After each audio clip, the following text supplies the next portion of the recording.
Hey there, Mike from Wilton Auto and Tire Center. Hope everybody's having a great day. I want to talk about something that is going to probably make everybody laugh, right? That stupid light is on again for my tire pressure. That stupid light, that pesky light, that annoying light, right? So I'm here to tell you that it's not an annoying light and it doesn't have to be, right? So it's there for a reason. It's there to tell you that your tire pressures are low.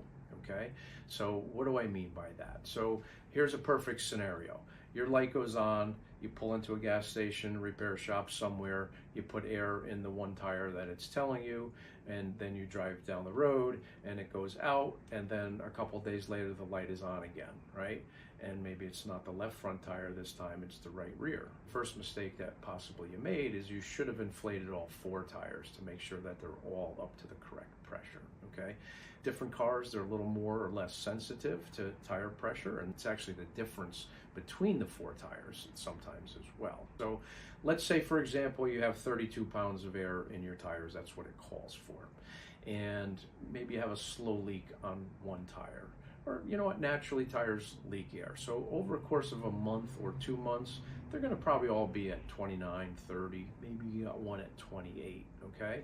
So three of them are at 30 and one's at 28. So you put 32 into the one that has 28 and you're good, but then a week later, the ones that had 30 have 29, now the light's back on. Again, set all the pressures, see where they're at, right? If you have one that's 3 to 5 pounds or more less than the others, you have a leak. If they're all within a couple of pounds, you just need to air it up. It's a natural thing that you have to do to keep air in the tires. They don't not leak forever. So best practice, put air in all four tires, maybe stop back in a week again and see if one of them is much lower than the other, and then we can repair that tire. Find the leak and repair it for you. Okay. Sometimes you have bad sensors. TPMS sensor itself that's in the tire has a battery in it. And we see typically 5 to 6 years, but as early as 3 or 4 years, that the batteries will get weak. If the car is 6 or 7 years old, put all four sensors in. Be done with it, because you're going to be chasing those two, and it's going to be the same thing. That stupid light, that stupid light. A lot of you drivers are out there that have been around a long time. I think TPMS came in 2007, 8, 9, something like that. I can't remember exactly. Before that, what did you do? You didn't know. You waited until somebody said, hey, your tire's low, or you brought it into the shop and we saw it. Got to keep an eye on tires, right? The old cliche saying is where the rubber meets the road. There's a lot of truth to that.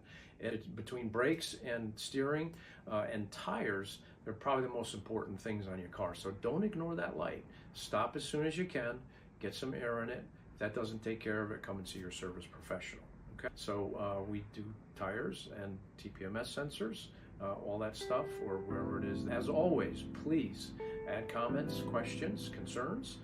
We would love to give you more information in the comments below.